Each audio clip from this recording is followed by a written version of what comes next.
Hey guys, good morning and welcome back mga Chinakis.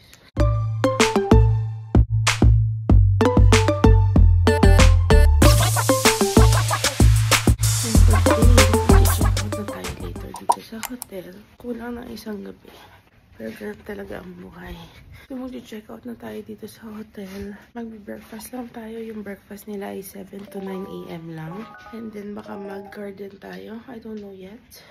Loading pa tayo, guys. So, yung breakfast, hindi na siya private. Nasa room, meron na tayong pupuntahan na kung saan tayo kakain. Masama kayo sa amin at tayo mag-almusal. Frosty sa labas. May swimming pool. Ang laki. Sino magsiswimming? Mainit yan. Yan, ito na lakaran natin. Punta sa garden terrace. Para mag-breakfast time. Ang ganda ng pa-swimming pool. Tapos mamaya mag-ikot-ikot tayo dyan sa kanilang garden. Hindi lang iwan lang si madam. Hi guys, so ayun, nakakuha na tayo ng pagkain. Overwhelmed ako, sobrang daming option. As in, halo-halo. Excited ako sa warabi mochi. So, pakita ko sa inyo yung mga kinuha ko lang, yung tingin kong kakainin ko lang guys. Kasi bawal nagtitira sa Japan. So, yung kinuha ko lang yung feeling ko mauubos ko. Excited ako kasi may sukiyaki beef. So, may kanin, yung sausage, may sesame salad, huwag ko kung ano yun, may pork siomai, may bacon, may smoked salmon, may hard egg, sukiyaki, pero hindi ako nagsabaw. And then, yung egg, yung kung paano sila magluto ng egg, alam yun, yung basa sa loob. Kain tayo, guys!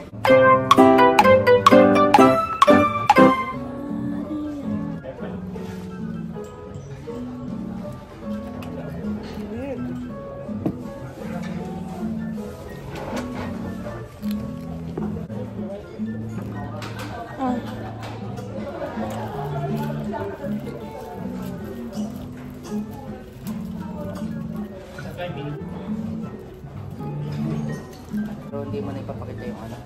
X na lang, X na.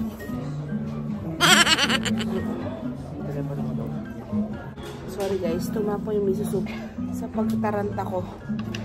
Oh my god, ini-enjoy ko pa naman siya. Lak ng pating yan. Let's try the egg na omelette guys. Gawa nila fresh. Sarap mo.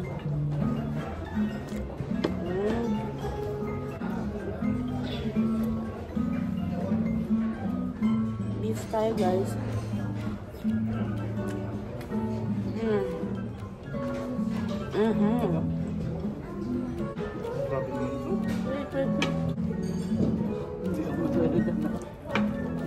Try the bacon guys.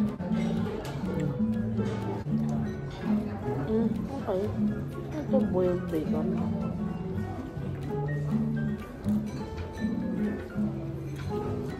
Ano ba yan guys? Pati bacon melts in your mouth. Nakakapin. Pati sibuyas na lang, sarap. Minuto sa kotspin.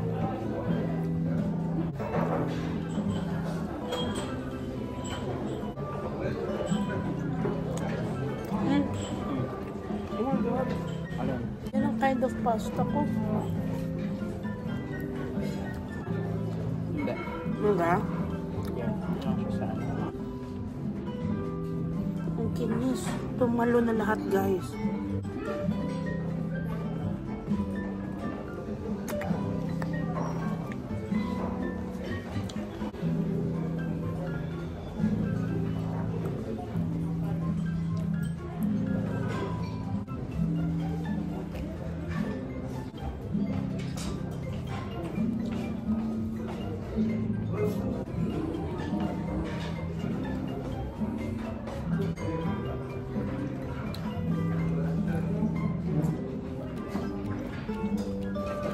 Lungkot ko doon sa soup guys. Parang masaya ka na.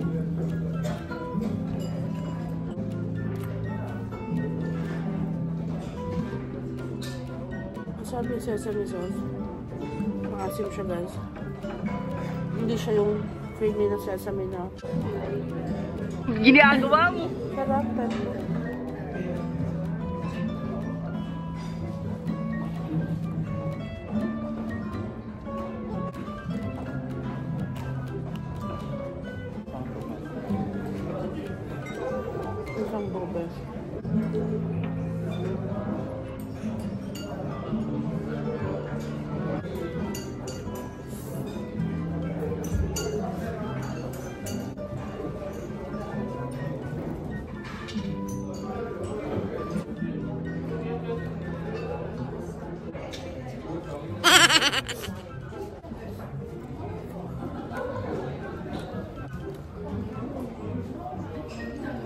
Yuck!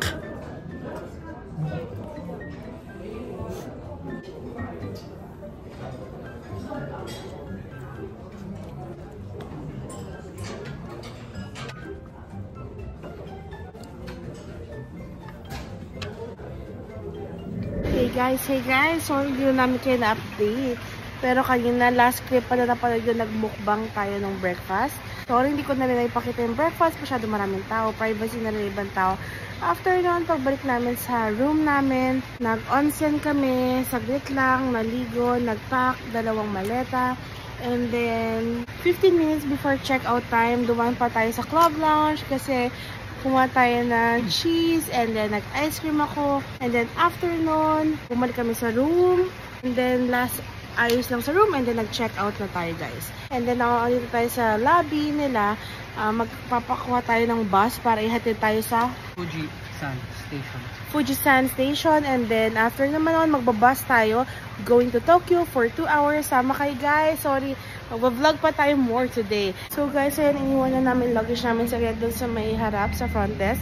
Mag-ikot lang tayo ng onti dito sa may mga mini garden sila dito sa labas. Pakita natin. Kala ko mainit guys kasi sobrang init guys sa loob ng hotel. Pero perfect lang tong t-shirt, 3 layer. T-shirt, hoodie, and itong brown vest natin. Ikot lang tayo dito sa may mga falls. Ito yung kalinis maluwas. Ito yung nakita natin from 5th floor dun sa hotel room natin 1, 2, 3, 4, 5. Yan, ito yung room namin guys. Yan. So, ito yung nakita natin from the room. And then, si Fuji ay nagtatago na today. Doon siya dapat. So, nung nag-check-in nga pala kami kahapon, grabe, parang na-underwhelm ako. Sabi ko, shucks. Sa presyo ng binok ni Zara, ito yung hotel namin. Diyos ko, parang maganda pa yung yung labas ng Sogo. Tapos parang, pagpasok mo, doon ka pala mapapawaw. Nag-aaway. Naantay lang pala namin kasi yung bus, 11:30 pa. Time check, 15. So, may 15 minutes pa. Pero, lagi silang on time, on the dot. Kailangan 5 minutes before umalis. Kailangan nandun na tayo, guys. And si Zara, enjoying the tanawin. May mga tao doon. Nag-check out. Ay, kapitbahay namin yan. As in, katabi namin.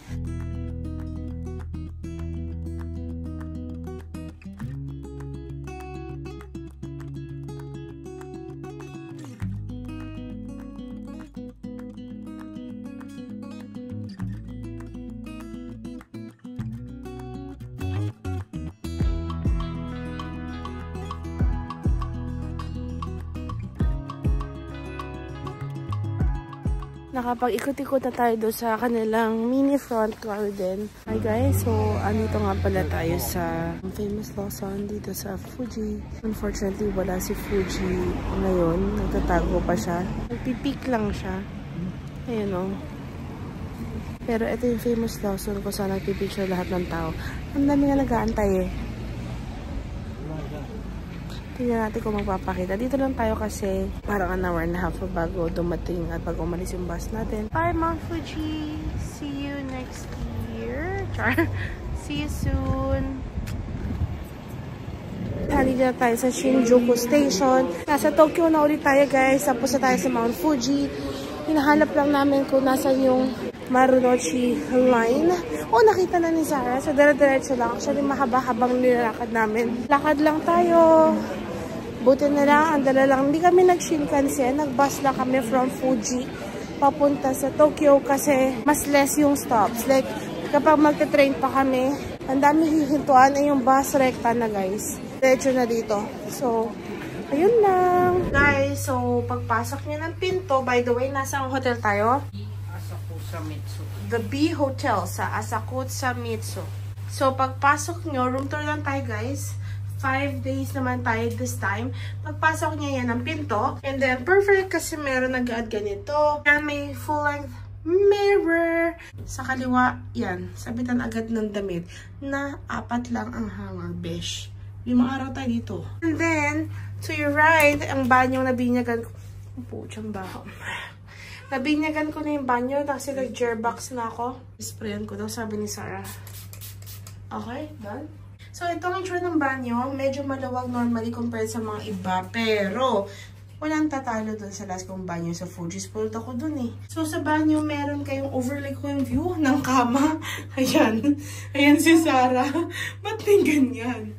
Tapos, ayan, shower. Typical niya lang na bathtub na may shower. Yan yung, yan. Kasi parang yung amenities kukunin mo sa baba. And then, pagpasok nyo, after ng banyo, ito yung hotel. Hotel The Bee Akasaka Mitsuke. May pa-TV, may pa-table dito. Ayan. So, dyan natin nalagay lahat ng gamit natin. Kaya lalong sisikip sa kwarto. So, ayan yung percolator. Merong safe. Ito na naman. May assignment na naman si Zara. Yung mga booklet na naman siyang aralin. And then, may fridge. Oh, masama to. Ayun. Spoil tayo masyado dun sa last nakaka-suffocate na dito. Eh di wow! Kasi Sarah is spoiled brat. Ano? Wait, anong masasabi mo? Ha? Nag-ice cream ako kanina. And then, meron tayong kama. Uy, nagsasara pa siya. And then, may basket na nakalagay dyan. Blower, Panasonic. Ew, hindi kayo naglinis. Asakusa, bastos kayo. Saan yan? Yung sa blower, yung lint. Guys naman, hindi kayo naglinis. Ano ba yan? So, ayun lang, room tour natin. So, simulan natin mag-unpack. Kasi after natin mag-unpack, kinis. So, ayun guys, simulan natin mag-unpack. Kasi, nawala yung maleta natin. yes. Yun na nga ba ang sinasabi ko guys eh. Kailangan natin mag-unpack dahil alis tayo agad. Kailangan natin pumunta doon sa isang Hotel B na 15 minutes walk away. Kasi doon din, kasi diba, nung nasa Osaka tayo guys, pinadala na namin ng Family Mart yung mga maleta namin malalaki papunta sa Tokyo. So, pinaship na namin. Pinagmamalaki ko pa sa inyo, $19 Canadian ang isang maleta. Malalaki yun, isang large, isang medium. Guys, sa ibang branch dineliver. Mahusay yung receptionist dun sa Osaka. Sinulat niya sa sticky note yung English na address. Kaso, syempre, mas gusto niya ang Japanese na lang isulat. So, nung ginugan niya, para kunin yung Japanese address, ibang branch yung nakot niya. So, pupuntahan natin yon later, guys. Okay, guys. So, ayun. Nakalabas na tayo ng hotel. Tapos na tayo mag-unpack. Dumako na tayo sa Other B Hotel. At pick upin na natin yung dalawa nating maleta. Let's go! One eternity later. Okay, guys. Naglakad kami 15 minutes. Let's go. Nahanap na namin yung Hotel The Bee Akasaka, yung second branch. Wala nangyari na, diba? Ano pa magagawa natin? And just like that, wala pa kami 1 minuto doon. May 40 seconds lang. Nakuha na namin yung mga maleta namin. Kinabahan ako naghanap ng passport. Wala akong dalang bag. Buti na lang ID pwede. At buti na lang nasa cellphone ni Zara.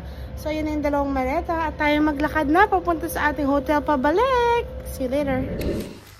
Massage time, guys. Gamit niya yung massage gun. Nag-unpack ako. 4 na maleta. Kumukha ni Sarah si Snorlax sa angguron to. Sobrang sakit kasi guys yung right side ko pa din. Ginagawa mo! Sarap sobra.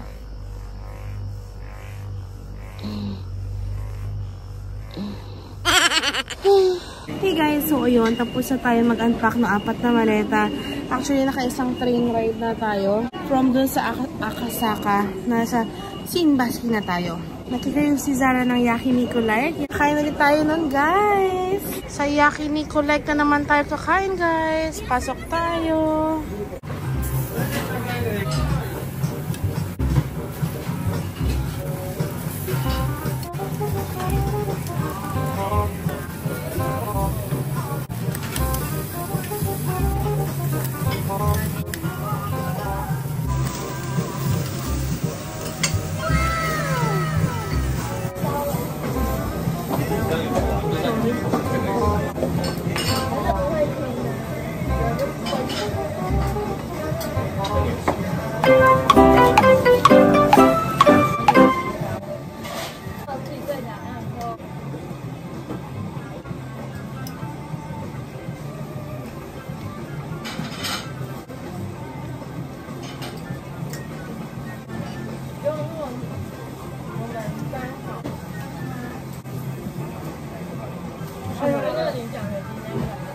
Sarap na may soy, yung kanin, yung sweet soy.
Hi guys, so tapos na kami kumain sa Yakiniku Like. And sarap siya.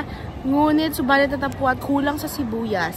Feeling ko kung babalik man tayo yung set ako, ikaw ba? Yung set ka din? So, ayun. Wow, may side pa siya ng ribs. Kita ko sa inyo guys yung bill namin. Yun na yun lahat ah. So, ang total ay 34 Canadian dollars guys. Sulit na sulit ang yakiniku like. Ayan siya guys. Ayan ang logo niya. Kapag interesado kayo, highly recommended. So, ayan guys. Gusto ko rin pakita sa inyo ang room situation natin. Andun yung mga matutumi para sa ilalim na siya upuan at hindi ko makita. So, ayan. Lahat ng jacket. Ayan oh. Maliit ang space, so kailangan mo talagang i-maximize. In-organize ko na. Organize na yan sa lagay na yan, guys. And then, ayan yung fridge. Pinatungan ko yung fridge ng mga t-shirts. Yung sa taas, may laman yan kanina. Ang laman yan, yun yung mga percolator. Yun yung mga percolator, baso, tissue na mga di naman namin gagamitin. Ayan, maging lagayan ng damit, guys. Sobrang sikip, but we'll make it work. Kumakain lang kami, by the way, ng Excelsior Cafe na Mil? Sa'yo na ba ito? Hindi pa. Wow. Sabi nyo, hindi ako yun. Crepe cake siya guys. Na cream in between na sobrang nipis. Made into perfection.